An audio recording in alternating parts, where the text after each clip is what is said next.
আলাইকুম। আমার মনে হয় এই মুহূর্তে বাংলাদেশের এমন একজন মানুষও খুঁজে পাওয়া যাবে না যে সংস্কার চায় না। আপনি এক ধরনের সংস্কার চান, আমি এক ধরনের সংস্কার চাই, আরেকজন আরেক ধরনের সংস্কার চায়। আবার আপনি যেই ধরনের সংস্কার চান সেই সংস্কারে আমার আপত্তি থাকতেই পারে। ফলে অন্তর্বর্তীকালীন সরকার একটি মধুর সমস্যার সম্মুখীন হলো। সেটা হচ্ছে এমন কিছু সংস্কার প্রস্তাব খুঁজে বের করা যেই সংস্কারে আপনার আমার কারুরই কোনো আপত্তি থাকার কথা নয়। অনেক মিটিং, বৈঠক, যুক্তি তর্কের পর অন্তর্বর্তীকালীন সরকার এমন কিছু সংস্কার প্রস্তাব আমাদের সামনে নিয়ে এসেছে যেই সংস্কারগুলোতে আমাদের কারো আপত্তি থাকার কথা নয়। এখন একটি গণতান্ত্রিক রাষ্ট্রে রাষ্ট্রের সর্বোচ্চ ক্ষমতার অধিকারী যেহেতু জনগণ, সরকার একটি ভোটের মাধ্যমে জানতে চায় যে সেই সকল সংস্কার প্রস্তাবের সাথে আমরা একমত কিনা বা আমরা সংস্কার চাই কিনা। মজার ব্যাপার হচ্ছে এই সংস্কার প্রস্তাবগুলো আমাদেরকে জানানোর জন্য, প্রচারণা চালানোর জন্য অন্তর্বর্তীকালীন সরকারের বাজেট কত জানেন? 140 কোটি টাকা। এটা কিন্তু আমাদেরই ট্যাক্সের টাকা। কিছু মানুষ মনে করছেন যে গণভোটে হ্যাঁ এবং না এই দুই অপশনের পাশাপাশি যদি বুঝি না অপশনটা থাকতো তাহলে এই অপশনটা সবচাইতে বেশি ভোট পেত। একজন দায়িত্বশীল নাগরিক হিসেবে এই সংস্কার প্রস্তাবগুলো বুঝে গণভোটে ভোট প্রদান করা প্রত্যেক নাগরিকের অবশ্য কর্তব্য। আজকে আমি কথা বলবো গণভোট, গণভোটের ইতিহাস, গণভোট সংক্রান্ত অনেকগুলো প্রশ্ন এবং গণভোট 2026-এ যে প্রস্তাবগুলো রয়েছে সেই প্রস্তাবগুলো নিয়ে কথা বলার। চলেন শুরু করা যাক।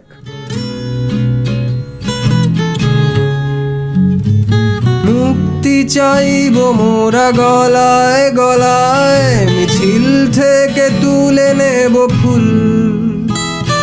স্বৈরাচারের পতন চাইব, তুমি স্লোগান তুলে বলো কবুল কবুল। রেফারেন্ডাম বা গণভোট হলো জনগণের সরাসরি ভোট। সাধারণত কোনো নির্দিষ্ট প্রস্তাব, আইন বা রাজনৈতিক বিষয়ে এই ধরনের ভোট হয়। জাতীয় সংসদ নির্বাচনে কি হয়? আমরা একজন প্রতিনিধি নির্বাচনের সুযোগ পাই এবং সেই প্রতিনিধি বা সংসদ সদস্য আমাদের হয়ে আইন প্রণয়ন বা সিদ্ধান্ত গ্রহণের ক্ষমতাপ্রাপ্ত হন। কিন্তু গণভোটের ক্ষেত্রে সেটা হয় না। গণভোটের ক্ষেত্রে জনগণ সরাসরি ভোট দিয়ে নিজের সিদ্ধান্ত জানানোর সুযোগ পায়। ফলে জাতীয় সংসদ নির্বাচনে যেমন প্রার্থী, প্রতীক বা দলীয় পরিচয়ের একটা ব্যাপার থাকে, গণভোটের ক্ষেত্রে ব্যাপারটা এমন হয় না। গণভোটের ক্ষেত্রে ব্যালট পেপারে হ্যাঁ এবং না ভোটের মাধ্যমে জনগণের সরাসরি মতামত নেওয়া সম্ভব হয়। মিজানুর চৌধুরীর রাজনীতির 3 কাল বইয়ে উল্লেখ আছে যে হ্যাঁ বা না এই ভোটের গোড়াপত্তন করেন পাকিস্তানের সামরিক শাসক আইয়ুব খান 1960 সালে। কিন্তু ভারতীয় উপমহাদেশে সর্বপ্রথম গণভোট আসলে অনুষ্ঠিত হয় 1947 সালে, ভারত এবং পাকিস্তান ভাগ হওয়ার সময়। সিলেটের মানুষ আসামের সাথে ভারতে যোগ দেবে নাকি পূর্ব বাংলার সাথে পাকিস্তানে যোগ দেবে, এই প্রশ্নের উত্তর যাচাইয়ের জন্য এই গণভোট অনুষ্ঠিত হয়, যা সিলেট গণভোট নামে পরিচিত। কাছাকাছি সময়ে ঘটা গণভোটের সবচেয়ে বড় উদাহরণ হলো ব্রেক্সিট। ব্রেক্সিট হলো ইউরোপিয়ান ইউনিয়ন থেকে যুক্তরাজ্যের বের হয়ে যাওয়ার ঘটনা। ইউরোপিয়ান ইউনিয়ন হলো ইউরোপের 28টি দেশ নিয়ে গঠিত একটি অর্থনৈতিক ও রাজনৈতিক জোট। এই জোটের অন্তর্ভুক্ত রাষ্ট্রগুলো নিজেদের মধ্যে অর্থনৈতিক এবং রাজনৈতিক সুবিধাপ্রাপ্ত হয়। দীর্ঘ 43 বছর পর ইউরোপীয় ইউনিয়নে যুক্তরাজ্যের থাকা উচিত হবে কিনা তা নির্ধারণের জন্য 2016 সালে এক ঐতিহাসিক গণভোট অনুষ্ঠিত হয়। এতে 51.9% মানুষ ইউরোপিয়ান ইউনিয়ন ত্যাগের পক্ষে ভোট দেয় এবং এর ফলশ্রুতিতে 2020 সালের 31 জানুয়ারি যুক্তরাজ্য আনুষ্ঠানিকভাবে ইউরোপিয়ান ইউনিয়ন ত্যাগ করে। গণভোট সাধারণত নির্দিষ্ট প্রস্তাব, আইন বা রাজনৈতিক বিষয়ে হয়ে থাকে। এখন পর্যন্ত বাংলাদেশে 2টি কারণে গণভোট অনুষ্ঠিত হয়েছে। একটি হলো রাষ্ট্রপতির প্রতি আস্থা যাচাই এবং অন্যটি সংবিধান সংশোধনের বিষয়ে। বাংলাদেশের প্রথম গণভোট অনুষ্ঠিত হয় 1977 সালে, রাষ্ট্রপতি জিয়াউর রহমানের প্রতি জনগণের আস্থা আছে কিনা তা যাচাইয়ের জন্য। দ্বিতীয় গণভোট অনুষ্ঠিত হয় 1985 সালে, রাষ্ট্রপতি ও প্রধান সামরিক আইন প্রশাসক হুসেন মোহাম্মদ এরশাদের প্রতি জনগণের আস্থা আছে কিনা তা যাচাই করার জন্য। তৃতীয় গণভোট অনুষ্ঠিত হয় 1991 সালে, সংবিধান সংশোধন করার জন্য। সাধারণ জনগণ রাষ্ট্রপতি শাসিত সরকার ব্যবস্থা থেকে প্রধানমন্ত্রী শাসিত সংসদীয় পদ্ধতিতে যেতে চায় কিনা তা যাচাই করার জন্য। 1972 সালের সংবিধানে রাষ্ট্রের সর্বোচ্চ ক্ষমতার অধিকারী জনগণ এটা বলা থাকলেও গণভোটের সরাসরি কোনো বিধান রাখা হয়নি। বাংলাদেশের সংবিধানে গণভোটের বিধান যুক্ত হয় 1991 সালে দ্বাদশ সংশোধনের মাধ্যমে। পরে পঞ্চদশ সংশোধনের মাধ্যমে 2011 সালে তা বাতিল করে দেওয়া হয়। পরবর্তীতে 17 ডিসেম্বর 2024-এ সুপ্রিম কোর্ট এক রায়ের মাধ্যমে আর্টিকেল 142-তে গণভোটের বিধান পুনর্বহাল করেন। এখন প্রশ্ন হচ্ছে 2026-এর যে গণভোট, এই গণভোটের প্রস্তাব বা উদ্দেশ্যটা আসলে কি? 2026 গণভোটের উদ্দেশ্যটা হচ্ছে কিছু সংবিধান সংস্কার সংক্রান্ত প্রস্তাবের প্রতি সাধারণ জনগণের সম্মতি আছে কিনা সেটা যাচাই করা। এখন এই সাংবিধানিক সংস্কারের প্রস্তাবগুলো কিভাবে এলো সেটার জন্য আমাদের একটু খেয়াল করতে হবে 2024-এর সংগঠিত ছাত্র জনতার গণ অভ্যুত্থান এবং এই গণ অভ্যুত্থানের ফলে ফ্যাসিস্ট আওয়ামী লীগ সরকারের পতনের পর যে ঘটনাবলী সেগুলোর দিকে।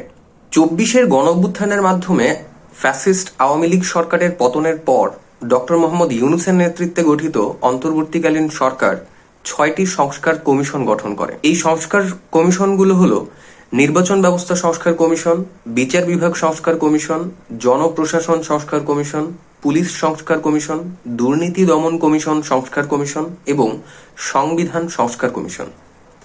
এই 6টি সংস্কার কমিশন প্রায় 1.5 শতাধিক সংস্কার প্রস্তাবের সুপারিশ করে। এখন এই 1.5 শতাধিক সংস্কার প্রস্তাব সুপারিশ নিয়ে রাজনৈতিক দলগুলোর সাথে আলাপ আলোচনা, তাদের মতামত নেওয়ার জন্য 6টি সংস্কার কমিশনের প্রধান এবং সদস্যদেরকে নিয়ে একটি ঐকমত্য কমিশন গঠন করা হয়। এই কমিশন 30টি রাজনৈতিক দলের জোট শক্তির প্রতিনিধিদের সাথে আলাপ আলোচনা করে এমন 84টি প্রস্তাবে সম্মত হয় যেই ব্যাপারে সবাই সংস্কার চায়। এই 84টি প্রস্তাবকে একত্রে বলা হয় জুলাই জাতীয় সনদ 2025।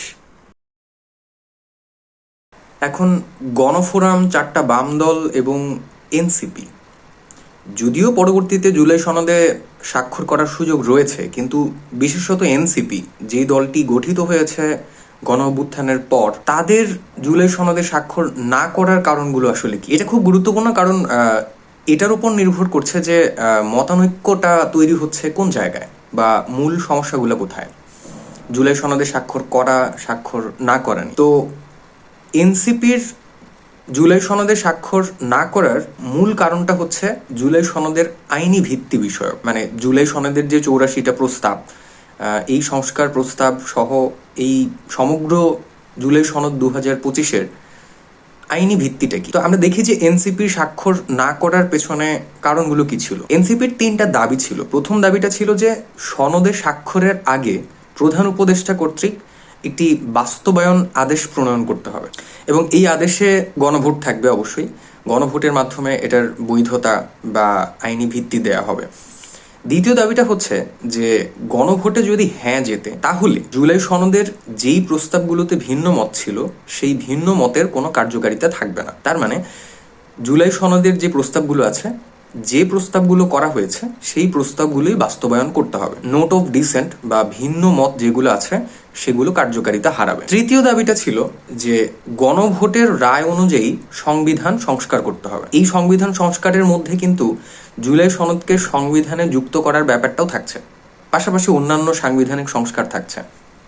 তো এই 3টি দাবি এনসিপির ছিল জন্যে তারা জুলাই সনদে স্বাক্ষর করে নাই। এখন এর বিপরীতে বিএনপির যুক্তি বা বিএনপির আপত্তিগুলো কি ছিল? বিএনপি বলছে যে এই যে এনসিপি যেটা বলছে যে প্রধান উপদেষ্টা কর্তৃক একটি বাস্তবায়ন আদেশ প্রণয়ন করতে হবে, এই আদেশ দিয়ে সংবিধান বদলে দেওয়া যাবে না বা সংবিধান সংস্কার করা যাবে না। বিএনপি আরও বলছে যে নির্বাচনের আগে গণভোট দেওয়া যাবে না, আগে সাধারণ জাতীয় নির্বাচন হতে হবে, এরপর গণভোট দেওয়া যেতে পারে। এবং বিএনপি আরও বলছে যে জুলাই সনদের আইনি ভিত্তি এই সরকার দিতে পারবে না। ফলে জুলাই সনদ সংবিধানে যে অটোমেটিক্যালি যুক্ত হয়ে যাওয়ার যে ব্যাপারটা ছিল, জুলাই সনদের অঙ্গীকার নামাতেও ছিল, বা জুলাই সনদের আইনি ভিত্তি বা জুলাই সনদকে সংবিধানে অটোমেটিক্যালি যুক্ত করার ব্যাপারে বিএনপির আপত্তি ছিল। এখন পরবর্তীতে আমরা দেখেছি যে জুলাই সনদ বাস্তবায়ন আদেশ প্রণয়ন করা হয়েছে এবং এনসিপি যদিও জুলাই সনদে স্বাক্ষর করেনি, তারা কিন্তু গণভোটের ব্যাপারে ব্যাপক প্রচারণা চালাচ্ছে। দুইটা ব্যাপার খেয়াল করেন, সংস্কার চাই, কিন্তু কোন ব্যাপারে সংস্কার চাই এটা একটা ব্যাপার। আরেকটা ব্যাপার হচ্ছে কিভাবে সংস্কার চাই। এখন জুলাই জাতীয় সনদ 2025-এর যে 84টা প্রস্তাব, এগুলো হচ্ছে যে কোন কোন ব্যাপারে সংস্কার চাই, এই ব্যাপারে সব রাজনৈতিক দলই একমত, কিন্তু কিভাবে সংস্কার চাই এই ব্যাপারে রাজনৈতিক দলগুলোর মধ্যে মতানৈক্য আছে। তো তাদের এই ভিন্ন মত সহই কিন্তু জুলাই সনদ বানানো হয়। একটা উদাহরণ দেওয়া যাক, জুলাই সনদের যে 84টি প্রস্তাব, তার মধ্যে 15 নম্বর যে প্রস্তাব, সেখানে বলা হয়েছে যে সংবিধানে এরকম যুক্ত করা হবে যে যিনি দলীয় প্রধান হবেন তিনি প্রধানমন্ত্রী হতে পারবেন না। এই ব্যাপারে বিএনপি সহ আরো 3টি দলের ভিন্ন মত আছে। মানে তারা চান যে দলীয় প্রধান এবং প্রধানমন্ত্রী একই মানুষ হতে পারবেন। তার মানে এই জুলাই সনদ বাস্তবায়নের যে ব্যাপার, বাস্তবায়নের যে অঙ্গীকার, সেখানে যেই প্রস্তাবগুলোতে সবাই একমত সেইগুলো সবাই বাস্তবায়ন করবে, কিন্তু যেগুলোতে ভিন্ন মত আছে সেগুলো তারা নিজেদের মতো করে বাস্তবায়ন করবে। এখন জুলাই সনদের যে অঙ্গীকারনামা, যারা এই জুলাই সনদে, যে রাজনৈতিক দলগুলো এই জুলাই সনদে সিগনেচার করবে, স্বাক্ষর করবে, তারা বাস্তবায়নের জন্য কিভাবে অঙ্গীকারবদ্ধ থাকবে। অঙ্গীকারনামার মধ্যে বলা আছে যে রাজনৈতিক দলগুলো জুলাই জাতীয় সনদের মধ্যে স্বাক্ষর করবে, নতুন রাজনৈতিক সমঝোতার দলিল হিসেবে জুলাই জাতীয় সনদ 2025-এর পরিপূর্ণ বাস্তবায়ন নিশ্চিত করতে তারা অঙ্গীকারবদ্ধ থাকবে, এবং জুলাই সনদ পূর্ণাঙ্গভাবে সংবিধানে তফসিল হিসেবে যুক্ত করা হবে। এখন সংবিধান কিন্তু রাষ্ট্রের সর্বোচ্চ আইন। সংবিধানের মধ্যে এই যে জুলাই সনদ, এই যে রাজনৈতিক সমঝোতার দলিল, এটাকে যুক্ত করা হবে। অঙ্গীকারনামায় আরো বলা হচ্ছে জুলাই জাতীয় সনদ 2025-এর বৈধতা ও প্রয়োজনীয়তা সম্পর্কে কোনো আদালতে প্রশ্ন উত্থাপন করা যাবে না, বরং এই সনদ বাস্তবায়নের প্রতিটি ধাপে আইনি এবং সাংবিধানিক সুরক্ষা নিশ্চিত করতে হবে। আরো বলা হচ্ছে যে গণ অভ্যুত্থানের যে ঐতিহাসিক তাৎপর্য, এটাকে সাংবিধানিক তথা রাষ্ট্রীয় স্বীকৃতি দিতে এই রাজনৈতিক দলগুলো যারা স্বাক্ষর করবে তারা অঙ্গীকারবদ্ধ। পাশাপাশি জুলাই যোদ্ধাদের আইনগত দায় মুক্তি, মৌলিক অধিকার সুরক্ষা এবং নিরাপত্তা নিশ্চিত করতে, এবং যে সকল সিদ্ধান্ত অবিলম্বে বাস্তবায়নযোগ্য, এখনই বাস্তবায়ন করা সম্ভব, কোনো প্রকার দেরি না করে অন্তর্বর্তীকালীন সরকার সেই সিদ্ধান্তগুলো দ্রুততম সময়ে বাস্তবায়ন করবে। এই ব্যাপারে রাজনৈতিক দলগুলো অঙ্গীকারবদ্ধ থাকবে। এখন 30টি রাজনৈতিক দলের মধ্যে বামপন্থী 4টি দল সহ এনসিপি এই জুলাই সনদে স্বাক্ষরই করেনি। তো এনসিপি যে আদেশের কথা বলেছিল, জুলাই সনদ বাস্তবায়নের যে আদেশের কথা বলেছিল, সেই আদেশ প্রণীত হয়েছে এবং সেই আদেশ অনুযায়ী রাষ্ট্রপতি অধ্যাদেশ জারি করেছেন। এর ফাঁকে বলে রাখি সহজ করে যে অধ্যাদেশ হচ্ছে রাষ্ট্রপতি প্রণীত অস্থায়ী আইন। যখন সংসদ অধিবেশনে থাকে না তখন রাষ্ট্রপতি এটা প্রণয়ন করতে পারেন এবং এর ক্ষমতা সংসদের সমান। তো আমি জানি যে জুলাই সনদে স্বাক্ষর করা সংক্রান্ত যে জটিলতা ছিল সেটা যদি আপনি বুঝতে পারেন, মতানৈক্যের জায়গাটা যদি স্পষ্ট হন, তাহলে আপনার মাথায় প্রশ্ন আসার কথা। তো প্রথম প্রশ্নটা হচ্ছে যে গণভোটের ফলাফল কিভাবে বাস্তবায়িত হবে। গণভোটের ফলাফল যদি না হয় তাহলে তো জুলাই সনদের কার্যকারিতা থাকছে না। এখন জুলাই সনদের কার্যকারিতা যদি থাকে বা গণভোটে যদি হ্যাঁ জয়যুক্ত হয়, তাহলে সেই ফলাফলটা বাস্তবায়িত হবে কিভাবে। তো আমি যে ঐকমত্য কমিশনের কথা বলেছিলাম, অন্তর্বর্তীকালীন সরকার ক্ষমতায় আসার পর যে ঐকমত্য কমিশন গঠন করেছিল, সেই কমিশনের 2টা কাজ ছিল। একটা ছিল জুলাই সনদ প্রণয়ন করা বা সংস্কার যে প্রস্তাবগুলো আছে সেই ব্যাপারে রাজনৈতিক দলগুলোর সাথে আলোচনা করে ঐকমত্যে পৌঁছানো, সেটা তারা অলরেডি করেছে। দ্বিতীয় কাজটা হচ্ছে যে জুলাই সনদ কিভাবে বাস্তবায়ন করা হবে সেইটা সুপারিশ করা।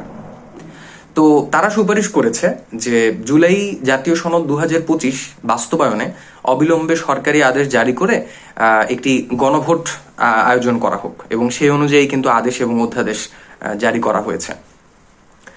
তো তাদের সুপারিশ অনুযায়ী জুলাই সনদ বাস্তবায়ন আদেশ গণভোটে যদি অনুমোদিত হয়, তাহলে আগামী নির্বাচনে সংসদ এবং সংবিধান সংস্কার পরিষদ বলে একটা পরিষদ গঠিত হবে। এমপিরাই হবেন এই পরিষদের সদস্য, এবং সংসদ আর পরিষদ 2টা একসাথে চলতে থাকবে। পরিষদ জুলাই জাতীয় সনদ অনুযায়ী সংবিধান সংস্কার করবে, এবং সংবিধান সংস্কার পরিষদ যদি 270 দিনের মধ্যে জুলাই সনদ অনুযায়ী সাংবিধানিক সংস্কারে সংসদ এবং পরিষদ একসাথে চলবে। পরিষদ সনদ অনুযায়ী, মানে জুলাই জাতীয় সনদ অনুযায়ী সংবিধান সংস্কার করবে। সংবিধান সংস্কার পরিষদ 270 দিনের মধ্যে জুলাই সনদ অনুযায়ী সংবিধান সংস্কার করতে বাধ্য থাকবে। যদি না করে তাহলে অন্তর্বর্তী সরকারের রেখে যাওয়া সংবিধান সংশোধনের যে বিল, সেটা পাশ বলে গণ্য করা হবে। এখন দ্বিতীয় প্রশ্নটা হচ্ছে, যে প্রশ্নটা খুবই গুরুত্বপূর্ণ, এবং আমি নিজেও জানি না এই প্রশ্নের উত্তর আসলে কি, যে যদি গণভোটের ফলাফল হ্যাঁ হয় তাহলে নোট অফ ডিসেন্টের যে জায়গাটা থাকছে, যে প্রস্তাবগুলোর ব্যাপারে ভিন্ন মত ছিল, ধরা যাক 84টি প্রস্তাবের মধ্যে কিছু প্রস্তাবে এনসিপিরও 2টি প্রস্তাবে নোট অফ ডিসেন্ট ছিল বা ভিন্ন মত ছিল, বিএনপির অনেকগুলো ছিল, অনেকগুলো দলের অনেকগুলো ছিল, প্রায় শতাধিক ভিন্ন মত ছিল। তো সেই ভিন্ন মতগুলো কিভাবে বাস্তবায়িত হবে, এই ব্যাপারটা কিন্তু অনিশ্চিতই থেকে গেছে। এবং এই ব্যাপারে বিএনপি কিন্তু বলছে যে তারা যদি বিজয়ী হয় তাহলে তারা তাদের যে মতানৈক্য ছিল বা তাদের যে ভিন্ন মত ছিল সেই ভিন্ন মত অনুযায়ী বাস্তবায়ন করবে। জুলাই সনদ বাস্তবায়ন আদেশ যেটার কথা বলছি সেটাতে আসলে কি আছে, সেখানে গণভোট সংক্রান্ত নিয়মকানুনের কথা বলা আছে এবং গণভোট যে প্রস্তাবের ব্যাপারে হচ্ছে সেই প্রস্তাবটাকে স্পষ্ট করা হয়েছে। তো আমরা এখন দেখব যে জুলাই সনদ বাস্তবায়ন অধ্যাদেশ 2025 অনুযায়ী যে গণভোট আয়োজিত হতে যাচ্ছে, এই গণভোটের প্রস্তাব সমূহ আসলে কি। আচ্ছা, তো জুলাই জাতীয় সনদ ব্র্যাকেটে সংবিধান সংস্কার লেখা আছে, দেখা যাচ্ছে বাস্তবায়ন আদেশ 2025 অনুযায়ী আগামী 12ই ফেব্রুয়ারি বাংলাদেশে অনুষ্ঠিত হতে যাওয়া গণভোটে যে সংস্কার প্রস্তাবগুলো রয়েছে আমরা সেগুলো নিয়ে এখন আলোচনা করব। আপনি যদি গণভোটের ব্যালট পেপার সম্পর্কে জেনে থাকেন, ব্যালট পেপারে 4টি প্রশ্ন রয়েছে এবং এই 4টি প্রশ্নের উত্তরে আপনাকে হ্যাঁ বা না ভোট দিতে হবে। এই 4টি প্রশ্নের মধ্যে অনেকগুলো সংস্কার প্রস্তাবের কথা বলা হয়েছে, আমরা সেই সংস্কার প্রস্তাবগুলো নিয়ে আলোচনা করব। ফাঁকে ছোট্ট একটা গল্প বলি। তো আমার এক বন্ধু বলল যে গণভোট তো সাধারণত এমসিকিউ এর মতো হয়, হ্যাঁ বা না যে কোনো একটাতে সিল মারলেই হয়, কিন্তু এবারের গণভোট তো আসলে ঐতিহাসিক, কারণ এর মধ্যে একটা প্রশ্ন আছে ঠিক, কিন্তু এই প্রশ্নের 4টা পয়েন্ট আছে এবং 4টা পয়েন্টে অনেকগুলা সংস্কার প্রস্তাবের কথা বলা আছে। তো এমন হতে পারে, অনেকে বলছেন যে 4টা প্রস্তাব বা 4টা পয়েন্টে যে অনেকগুলো প্রস্তাব, এর মধ্যে কোনো কোনো প্রস্তাবে যদি আমি সম্মত হই, হ্যাঁ ভোট দিতে চাই, এবং কোনো কোনো প্রস্তাবে যদি আমি দ্বিমত পোষণ করি, সেই ক্ষেত্রে তো ভোট দেওয়া, আমি কিভাবে ভোট দেব, সেইটা তো একটা জটিলতা বটেই। তো আমি ওকে বললাম যে তুই যদি রিটেন আনসার দিতি তাইলে কি আনসার করতি। তো বন্ধু আমার কোনো আনসারই করলো না, সে সলিল চৌধুরীর আমার খুব ফেভারিট একটা গান গেয়ে উঠলো, আমায় প্রশ্ন করে নীল ধ্রুব তারার কতকাল আমি রব দিশাহারা, রব দিশাহারা, জবাব কিছুই তার দিতে পারি নাই, শুধু পথ খুঁজে কেটে গেল এ জীবন সারা, এ জীবন সারা, আমায় প্রশ্ন করে নীল ধ্রুব তারার কতকাল আমি রব দিশাহারা, রব দিশাহারা। তো আমার বন্ধুর মতো আপনারা যারা দিশেহারা, তাদের জন্য আসলে এই ভিডিওটা বানানো। তো চলেন শুরু করা যাক।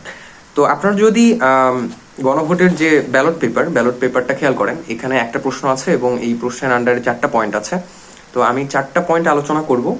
প্রথমে 4 নম্বর পয়েন্ট নিয়ে আলোচনা করব, এরপর ক্রমানুসারে 2 নম্বর, 1 নম্বর এবং 3 নম্বর পয়েন্ট নিয়ে আলোচনা করব।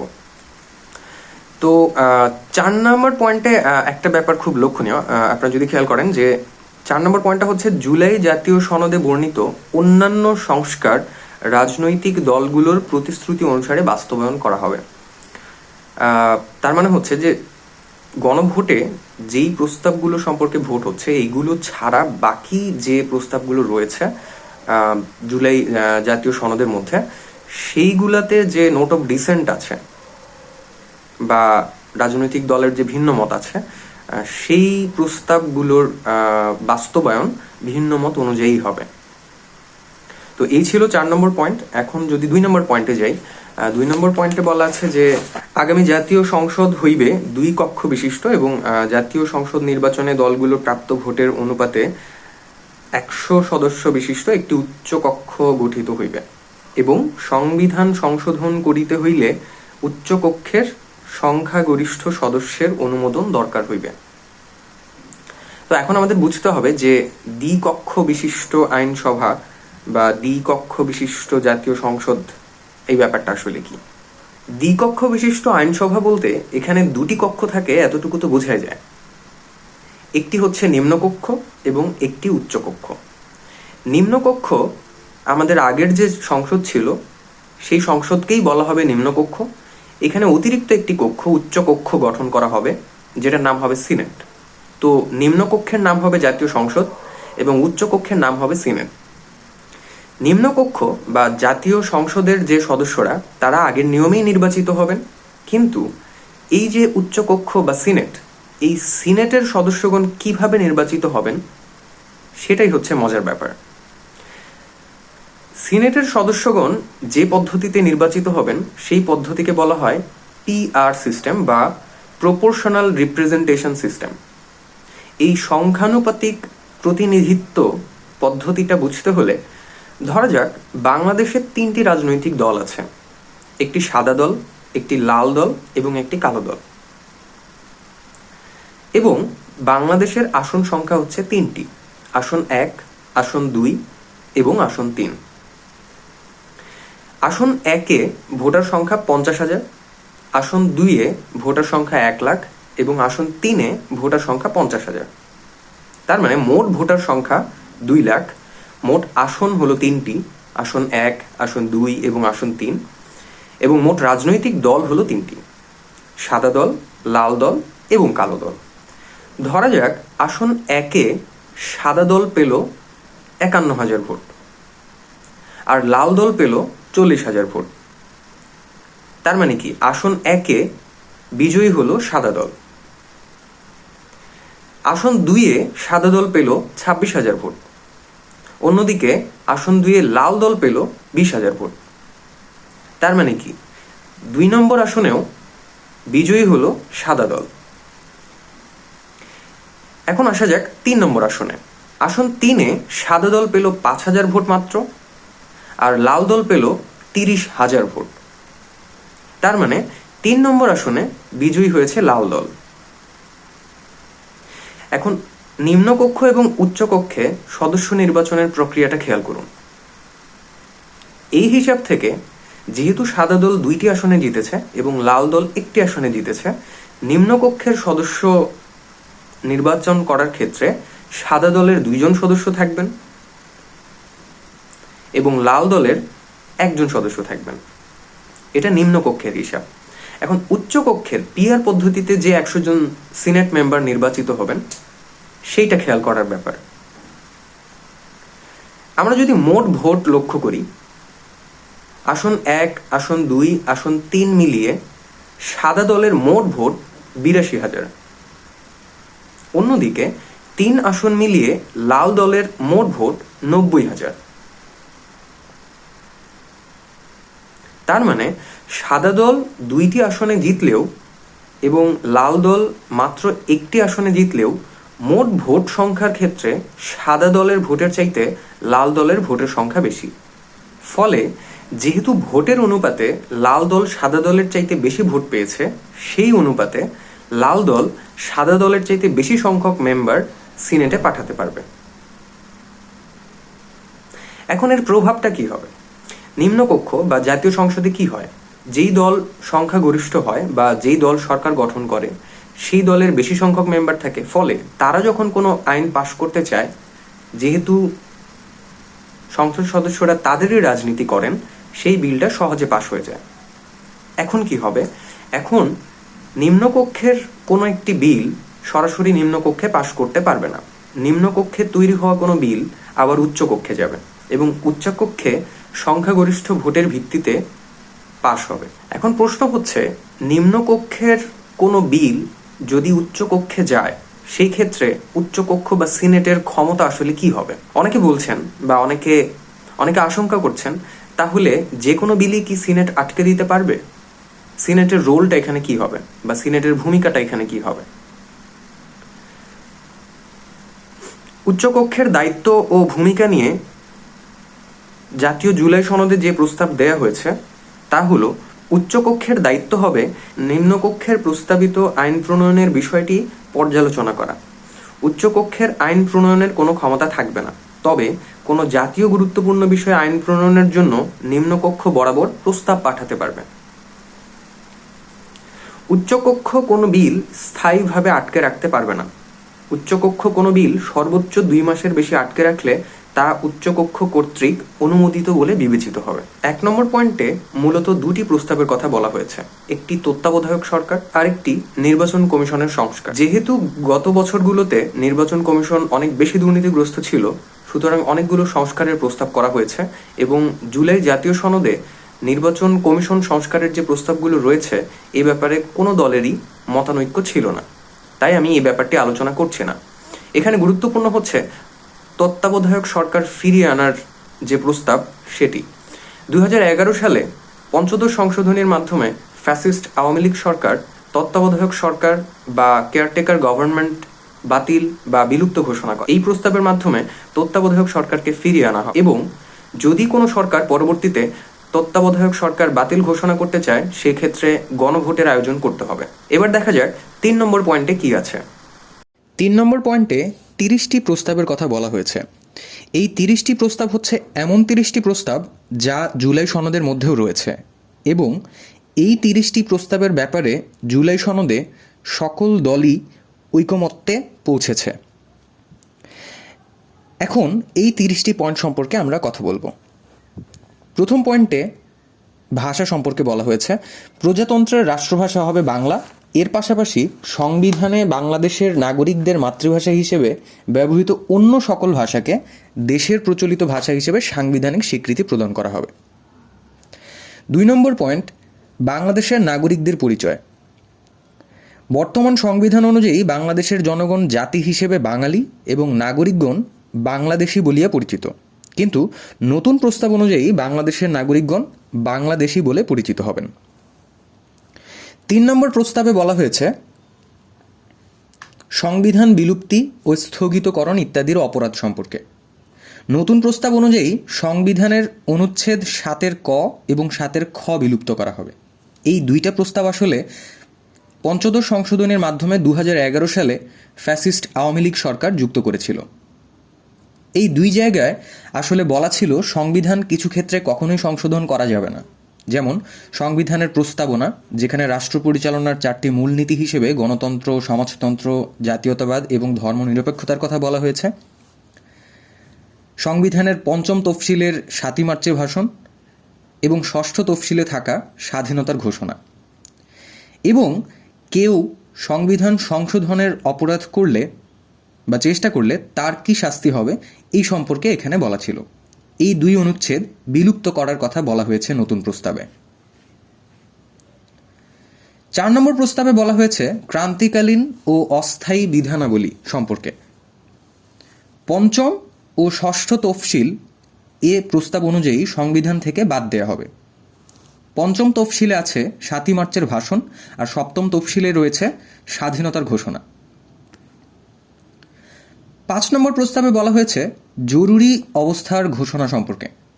জরুরি অবস্থা কখন ঘোষণা করা হবে সেক্ষেত্রে অভ্যন্তরীণ গোলযোগের মতো অস্পষ্ট শব্দগুলোকে রাষ্ট্রীয় স্বাধীনতা, সার্বভৌমত্ব ও অখণ্ডতার প্রতি হুমকি বা মারামারি বা প্রাকৃতিক দুর্যোগ শব্দগুলো দ্বারা স্পষ্ট করা হয়েছে এবং জরুরি অবস্থায় নাগরিক অধিকার লঙ্ঘনের ব্যাপারে কিছু সীমাবদ্ধতা আনা হয়েছে। 6 নম্বর প্রস্তাবে বলা হয়েছে সকল সম্প্রদায়ের সহাবস্থান ও মর্যাদা সম্পর্কে। এখানে বলা হয়েছে যে সংবিধানে যুক্ত করা হবে বাংলাদেশ একটি বহু জাতিগোষ্ঠী, বহু ধর্মী, বহু ভাষী ও বহু সংস্কৃতির দেশ, যেখানে সকল সম্প্রদায়ের সহ অবস্থান ও যথাযথ মর্যাদা নিশ্চিত করা হবে। 7 নম্বর প্রস্তাবে কিছু মৌলিক অধিকারের অন্তর্ভুক্তিকরণের কথা বলা হয়েছে, যেমন ইন্টারনেট সেবা। এই প্রস্তাব অনুযায়ী ইন্টারনেট সেবা কখনো বন্ধ করা যাবে না। 8 নম্বর প্রস্তাবে রাষ্ট্রপতি নির্বাচন পদ্ধতি সম্পর্কে বলা হয়েছে। এখন থেকে রাষ্ট্রপতি নির্বাচিত হবেন উচ্চকক্ষ এবং নিম্নকক্ষ উভয় কক্ষের সদস্যদের গোপন ভোটে সংখ্যাগরিষ্ঠতার ভিত্তিতে। 9 নম্বর পয়েন্টে বলা হয়েছে রাষ্ট্রপতির অভিশংসন প্রক্রিয়া। অভিশংসন বলতে ক্ষমতা থেকে নামানোর প্রক্রিয়া। এখন থেকে সংবিধানে এমন যোগ করা হবে যে রাষ্ট্রদ্রোহ, গুরুতর অসদাচরণ বা সংবিধান লঙ্ঘনের জন্য রাষ্ট্রপতিকে অভিশংসন করা যাবে। নিম্নকক্ষে অভিশংসন প্রস্তাবটি 3/2 সদস্যের ভোটে বা 2/3 ভোটে পাশ করার পর তা উচ্চকক্ষে পাঠাতে হবে এবং উচ্চকক্ষের শুনানির মাধ্যমে 3/2 সমর্থন যদি পায় তাহলে অভিশংসন করা যাবে। 10 নম্বর প্রস্তাবে বলা হয়েছে রাষ্ট্রপতির ক্ষমা প্রদর্শন সম্পর্কে। রাষ্ট্রপতি আগেও ক্ষমতা করতে পারতেন বা ক্ষমতা কমিয়ে দিতে বা মাফ করে দিতে পারতেন। এখন নতুন একটি বিষয় যোগ করা হয়েছে, সেটি হচ্ছে এমন কোনো আবেদন যদি আসে সেটা বিবেচনার আগে মামলার যে বাদী বা ক্ষতিগ্রস্ত পরিবার তাদের সম্মতি গ্রহণ করতে হবে। 11 নম্বর প্রস্তাবে প্রধানমন্ত্রীর মেয়াদের প্রস্তাব করা হয়েছে। এই প্রস্তাবে বলা হচ্ছে যে একজন ব্যক্তি প্রধানমন্ত্রী পদে যত মেয়াদ বা যতবারই হোক সর্বোচ্চ 10 বছর থাকতে পারবেন। 12 নম্বর এবং 13 নম্বর এই দুটো প্রস্তাবে আসলে দ্বিকক্ষ বিশিষ্ট আইনসভা, যেটা আমরা আগে আলোচনা করেছি, এবং উচ্চকক্ষ সংসদের মেম্বারদের যোগ্যতা সম্পর্কে বলা হয়েছে। উচ্চকক্ষের সদস্যদের যোগ্যতা নিম্নকক্ষের সদস্যদের যোগ্যতার মতোই হবে। 14 এবং 15 নম্বর প্রস্তাবে জাতীয় সংসদে নারীর প্রতিনিধিত্ব সম্পর্কে বলা হয়েছে। জাতীয় সংসদে নারী প্রতিনিধিত্ব ক্রমান্বয়ে 100 আসনে উন্নীত করার প্রক্রিয়া সম্পর্কে বিস্তারিত প্রস্তাব করা হয়েছে। সংসদের কিছু স্থায়ী কমিটি আছে, যেমন জাতীয় সংসদের সরকারি হিসাব কমিটি, প্রিভিলেজ কমিটি, অনুমিত হিসেব কমিটি, সরকারি প্রতিষ্ঠান কমিটি। এই কমিটিগুলোর সভাপতি এবং উভয় কক্ষ মানে উচ্চকক্ষ এবং নিম্নকক্ষে ডেপুটি স্পিকার পদে বিরোধী দলীয় সদস্য অবশ্যই অন্তর্ভুক্ত করতে হবে, এমন প্রস্তাব করা হয়েছে 16 এবং 17 নম্বর প্রস্তাবে। 18 নম্বর প্রস্তাবে প্রতি জনশুমারি বা 10 বছর পর পর সীমানা পুনর্নির্ধারণের কথা বলা হয়েছে। 19 নম্বর এবং 20 নম্বর প্রস্তাবে বলা হয়েছে আপিল বিভাগ থেকে প্রধান বিচারপতি নিয়োগের ব্যাপারে। এই প্রস্তাবে সুনির্দিষ্টভাবে জ্যেষ্ঠতার ভিত্তিতে আপিল বিভাগ থেকে প্রধান বিচারপতি নিয়োগের কথা বলা হয়েছে। 21 নম্বর প্রস্তাবে বলা হয়েছে বিচারক সংখ্যা বৃদ্ধির কথা। আপনারা হয়তো জেনে থাকবেন যে সুপ্রিম কোর্টের আপিল বিভাগে জমে থাকা কেসের সংখ্যা 40,000-এরও বেশি। তো এগুলো নিষ্পত্তির জন্য বিচারক সংখ্যা বৃদ্ধি খুব জরুরি ছিল। এই প্রস্তাবে বিচারক সংখ্যা বৃদ্ধির কথা বলা হয়েছে। 22 নম্বরে বলা হয়েছে বিচার বিভাগের স্বাধীনতার কথা এবং 23 নম্বরে বলা হয়েছে বিচার বিভাগ বিকেন্দ্রীকরণ। বিকেন্দ্রীকরণ বলতে রাজধানীতে স্থায়ীভাবে সুপ্রিম কোর্ট থাকবে, কিন্তু এছাড়াও প্রত্যেকটা বিভাগে প্রধান বিচারপতি কর্তৃক স্থায়ীভাবে একটি বা একাধিক বেঞ্চ প্রতিষ্ঠা করা হবে। 24 নম্বর প্রস্তাবে বলা হয়েছে বিচারকদের চাকরির নিয়ন্ত্রণ সম্পূর্ণভাবে সুপ্রিম কোর্টের উপরে থাকবে। 25 নম্বর প্রস্তাবে বলা হয়েছে সাংবিধানিকভাবে একটা স্থায়ী সরকারি অ্যাটর্নি সার্ভিস গঠন করা হবে। এবং 26 নম্বর প্রস্তাবে বলা হয়েছে নির্বাচন কমিশনের প্রার্থী বাছাই সম্পর্কে। নির্বাচন কমিশনে উপযুক্ত প্রার্থী বাছাই এবং নিয়োগ সংক্রান্ত কিছু প্রস্তাবের কথা এখানে বলা হয়েছে। 27 নম্বর প্রস্তাবে সাংবিধানিক ও আইনগত ক্ষমতার অপব্যবহার রোধে সংবিধান সংশোধনের কথা বলা হয়েছে। এমনভাবে করার প্রস্তাব দেওয়া হয়েছে যেন কোনো ব্যক্তি ব্যক্তিগত স্বার্থে সাংবিধানিক ও আইনগত ক্ষমতার অপব্যবহার করতে না পারে। 28 নম্বর এবং 29 নম্বর এই দুই প্রস্তাবে স্থানীয় সরকার প্রতিষ্ঠানসমূহের নির্বাচন সম্পর্কে বলা হয়েছে, তার মানে ইউনিয়ন পরিষদ, উপজেলা পরিষদ এবং জেলা পরিষদ। স্থানীয় সরকার প্রতিষ্ঠানসমূহের যে নির্বাচন তা নির্বাচন কমিশনের সিদ্ধান্তে অনুষ্ঠিত হবে এবং স্থানীয় সরকার প্রতিষ্ঠান নিজস্ব তহবিল সংগ্রহ করতে পারবেন, যেমন ধরেন কর আদায় করতে পারবে। এবং এই তহবিল যদি বাজেটের চেয়ে কম হওয়ার সম্ভাবনা থাকে তাহলে সেই বাজেটটা উচ্চকক্ষে পাঠাতে পারবে।